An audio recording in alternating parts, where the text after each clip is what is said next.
Hello dear student, कैसे हैं आप लोग। आज हम लोग पढ़ेंगे जो प्रजनन का नेक्स्ट सेशन है, उसमें हम लोग अलैंगिक जनन पढ़ रहे थे और अलैंगिक जनन के अंतर्गत हम लोगों ने दो टॉपिक क्लियर किया था।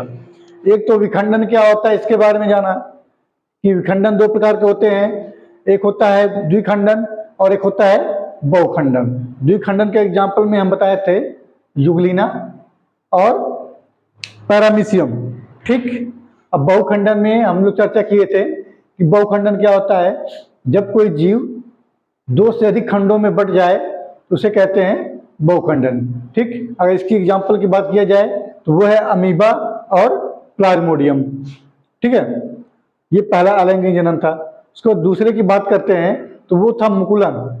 मुकुलन क्या होता है, जब किसी जीव में कलिका जैसी गांठें बन जाती हैं और वो गांठ अलग होकर के एक नए जीव का निर्माण करती है, तो वो होता है मुकुलन।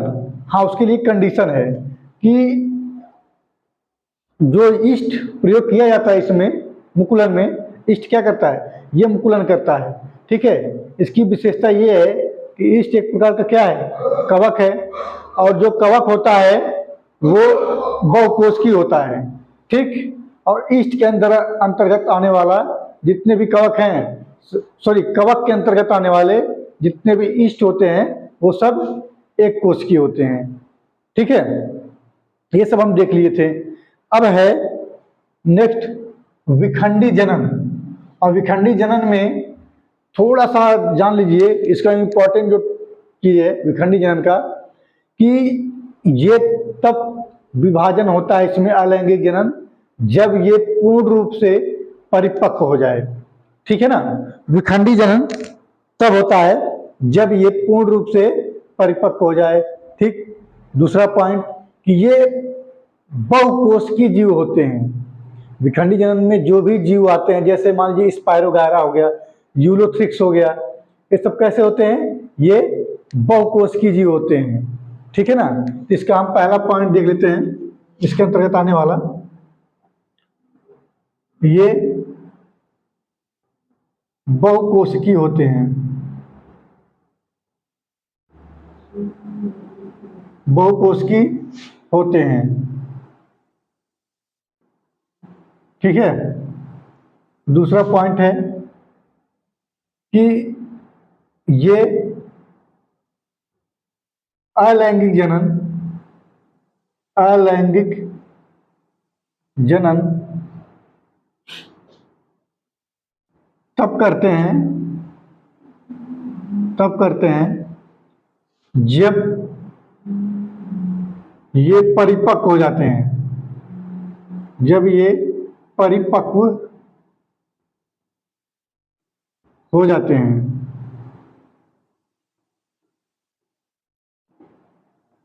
ठीक है। ये दो पॉइंट बहुत ही ज्यादा इंपॉर्टेंट है। और होता क्या है इसमें, जैसे मान लीजिए हमने बनाया एक स्पायरोगायरा, ठीक। हम लोगों ने बनाया एक स्पायरोगायरा। अब ये स्पायरोगायरा की विशेषता ये है कि ये कई खंडों में टूट जाती है, ठीक है। तो हम लोग क्या करेंगे, इसको भाई लिखा है ना विखंडी जनन, यानी कि स्पायरोगायरा में भी विखंडन होगा। और आप इसके पहले भी विखंडन पढ़ चुके थे, तो वहां पे वो चाहे जब विखंडन कर लेते थे, लेकिन ये जो है स्पायरोगायरा, यहां लिख देते हैं इसका नाम हम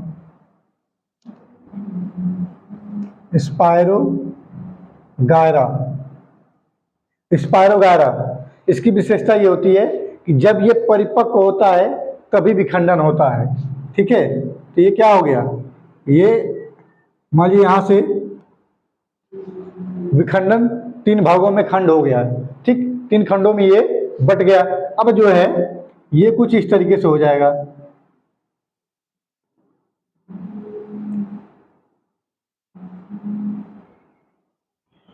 ठीक है। अब जो 3 खंडों में ये स्पायरोगायरा बटा है, स्पायरोगायरा जो ये 3 खंडों में बटा है, इनमें से प्रत्येक खंड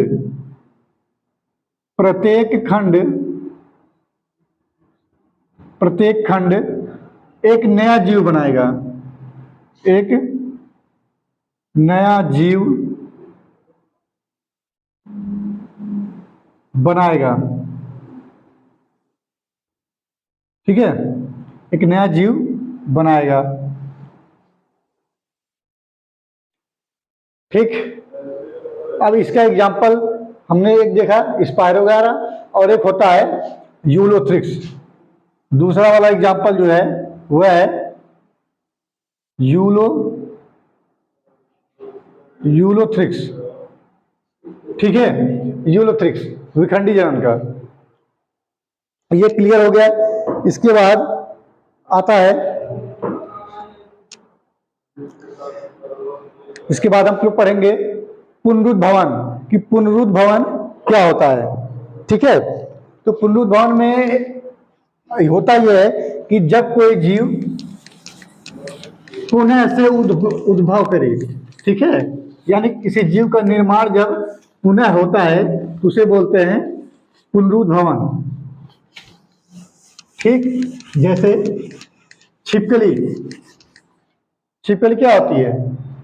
छिपकली की अगर पूंछ कट जाती है तो वो दोबारा से जन्म ले लेता है, पुनरुद्भवन। ठीक, पुनरुद्भवन में होता क्या है कि कोई भी जीव, अगर उसका कोई भी अंग, किसी जीव का कोई अंग कट जाता है तो उस अंग का पुनः वापस आना पुनरुद्भवन कहलाता है। ठीक, जैसे मान लीजिए हमें हाथ में चोट लग गई तो यहाँ से चमड़ा हट जाएगा। ठीक है, जो स्किन है यहाँ से हट गया, तो ऐसा थोड़ी नहीं कोई जिंदगी भर स्किन हटा रहेगा। एक बार तो स्किन आएगा, जैसे चोट लगा 2 दिन बाद स्किन आ जाता है, 3 दिन 4 दिन 5 दिन जो भी लगता है। मतलब ये है कि अगर आपका चमड़ा आपके शरीर से हट जा रहा है चोट वगैरह लगने पे, तो दोबारा आता है ना, तो उसी को कहा जाता है पुनरुद्भवन, पुनरुद्भवन। ठीक है, अब इस पुनरुद्भवन में होता क्या है कि एक जीव है जिसको बोलते हैं प्लेनेरिया। हम यहाँ लिख देते परिभाषा,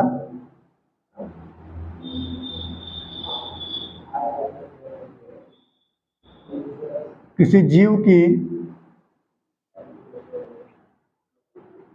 की अगर कोई अंग कट जाए, ठीक है, किसी जीव की किसी अंग का, किसी जीव की किसी अंग का पुनः वापस आना, पुनः वापस आना क्या कहलाएगा? पुनरुद्भवन कहलाएगा। ठीक है, जैसे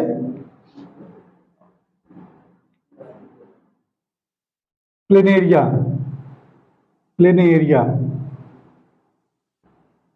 ये मोस्ट इंपॉर्टेंट है प्लेनेरिया, कि प्लेनेरिया एक बार अगर इसमें चोट लग जाए प्लेनेरिया में या कोई और समस्या आ जाती है तो वो पूरे विश्व में सबसे तेज उसका शरीर कवर कर लेता है, यानी कि वह अंग तुरंत उद्भव हो जाता है।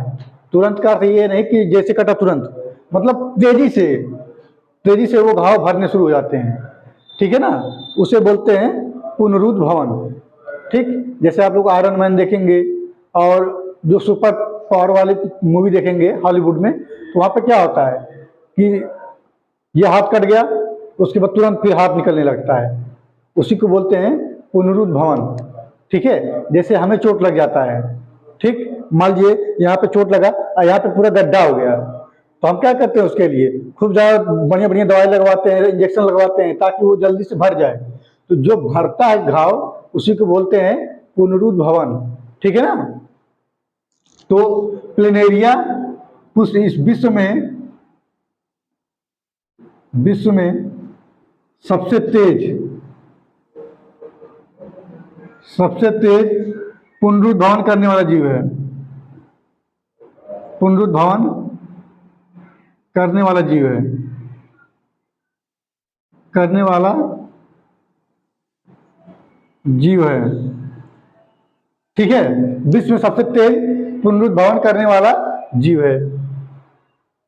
और अगर बात की तो पादप जगत की है, ये बात कर रहे हैं हम पादप जगत की। अगर बात किया जाए यहाँ पे जंतु जगत की, तो वो होती है यकृत। यकृत जो है जंतु जगत में सबसे तेज पुनरुद्भावन करने की क्षमता होती है। यानी कि अगर यकृत में कोई समस्या आ जाती है या ऐसी कोशिकाएं मृत होती हैं तो बहुत तेजी से बनती हैं, ठीक है ना। ये पुनरुद्भवन भी हो गया कंप्लीट। अब इसके आगे हम पढ़ते हैं बीजाणु जनन। तो बीजाणु जनन क्या होता है? बीजाणु जनन ये होता है कि जब कोई जीव प्रतिकूल परिस्थिति में होते हुए भी अपने समान संतान को उत्पन्न कर ले, ठीक है, प्रतिकूल परिस्थिति में होते हुए भी अपने समान संतान को उत्पन्न कर ले तो उसे बीजाणु जनन कहते हैं।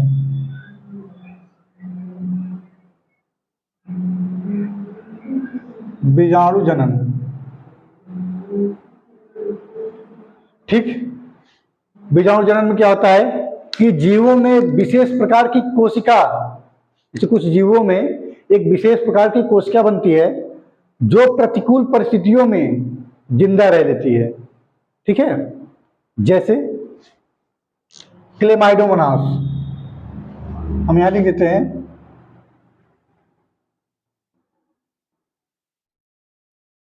कुछ जीवों में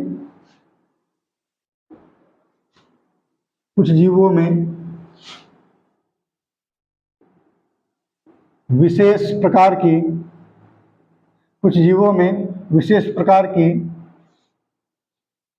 कोशिका, कुछ जीवों में विशेष प्रकार की कोशिका बनती है जो कोशिका बनती है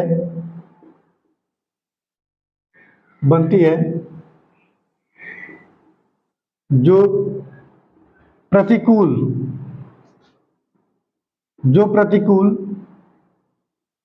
परिस्थितियों में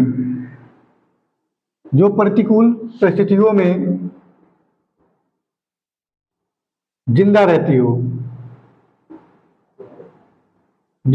हो या प्रतिकूल परिस्थितियों में वो जिंदा रहने के लिए सरवाइव कर लेती हो और नए जीवों को जन्म देती हो और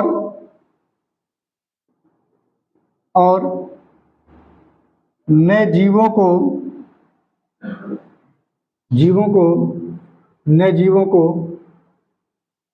जन्म देती हो, ठीक है। जैसे इसका एग्जाम्पल एक सरल सा है, क्लेमाइडोमोनास।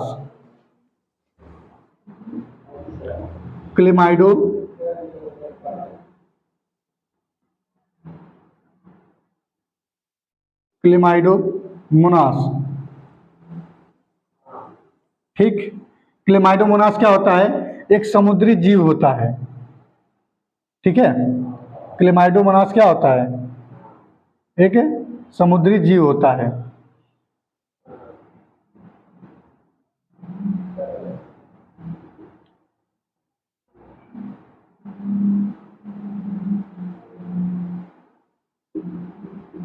इस तरीके से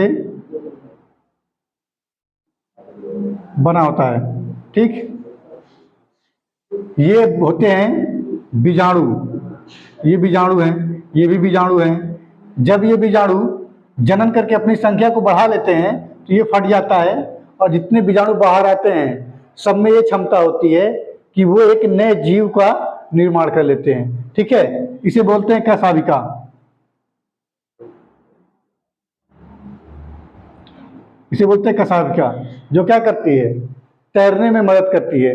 क्योंकि क्लेमाइडोमोनास क्या है? एक प्रकार का शैवाल है, तो ये शैवाल पानी में ही रहेगा।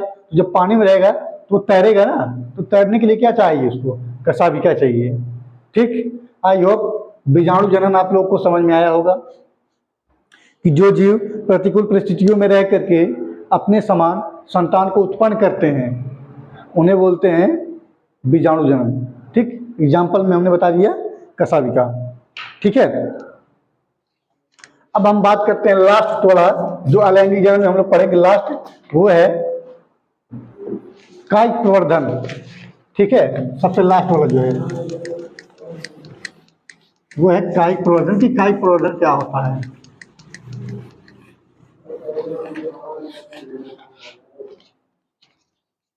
तो कायिक प्रवर्धन वो होता है, अच्छा भाई, पादप में कौन कौन से भाग होते हैं? जैसे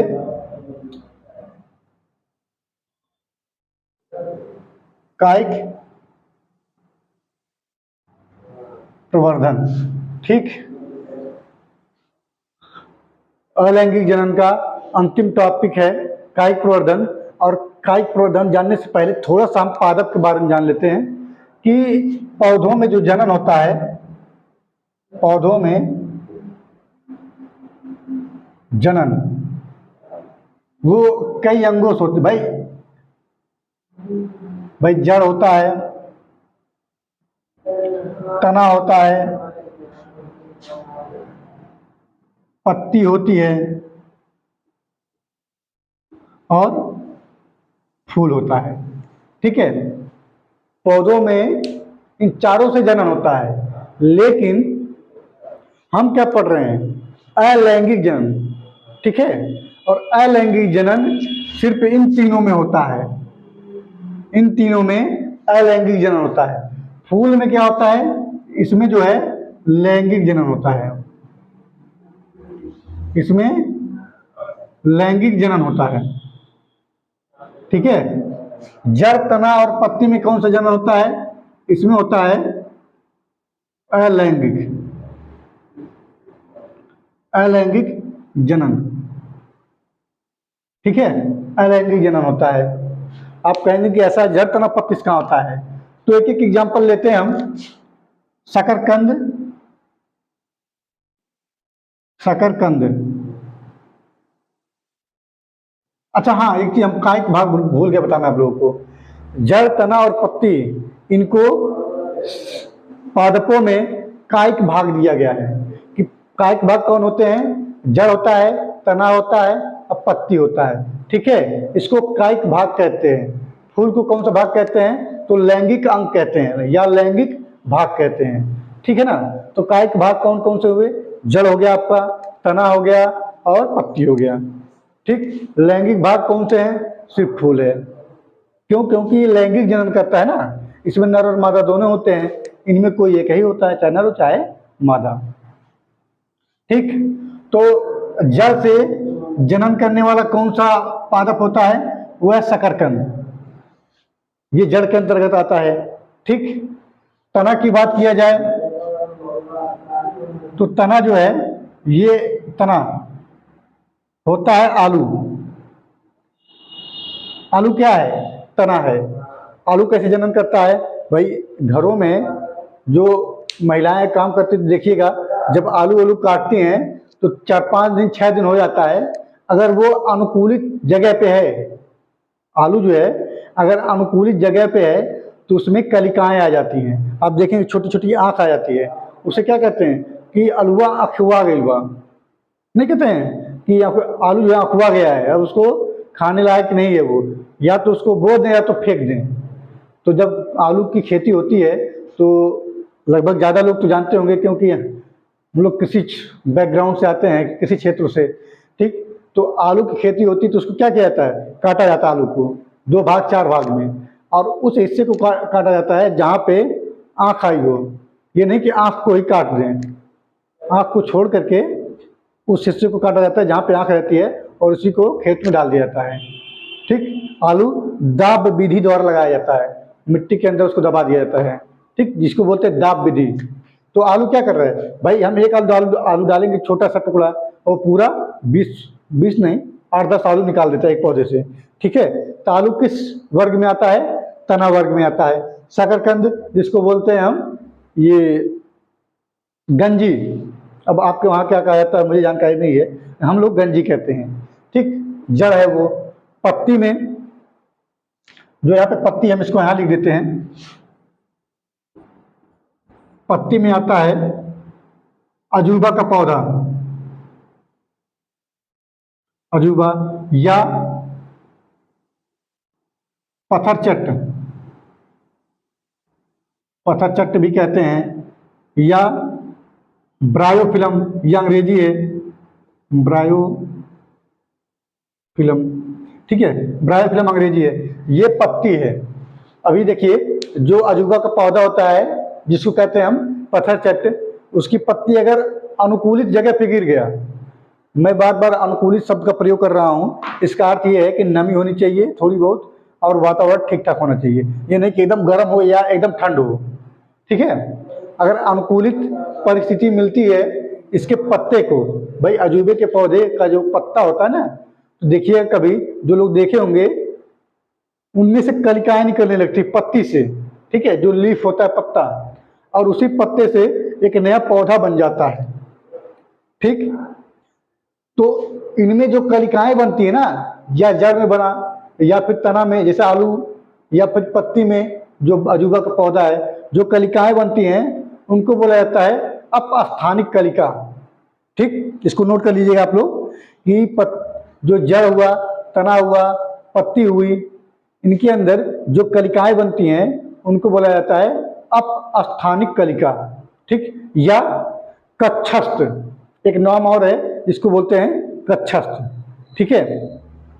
तो आप लोगों का पूरा अलैंगिक जनन खत्म हो गया और नेक्स्ट सेशन में हम देखेंगे लैंगिक जनन, पुष्पी पादपों में लैंगिक जनन, ठीक है। तो आई होप ये वीडियो आप लोग को पसंद आया होगा और वीडियो को लाइक, सब्सक्राइब और शेयर जरूर कीजिएगा और अपने दोस्तों को बताइएगा कि हाई स्कूल का बायो का पूरा पार्ट एकदम क्लियर, जो कभी ना भूले, इस तरीके से पढ़ाया जाएगा आप लोग को, ठीक है। और हिंदी भी पढ़ाया जाएगा आप लोग को, मैं ही हिंदी पढ़ाऊंगा, सामाजिक विज्ञान भी पढ़ाऊंगा मैं, ठीक। तो हाई स्कूल बच्चे जो आपके संपर्क में है सबको ये मैसेज जरूर दीजिएगा कि बीएसपी के चैनल पे सब कुछ पढ़ाया जा रहा है हाई स्कूल वाले बैच को, ठीक है ना।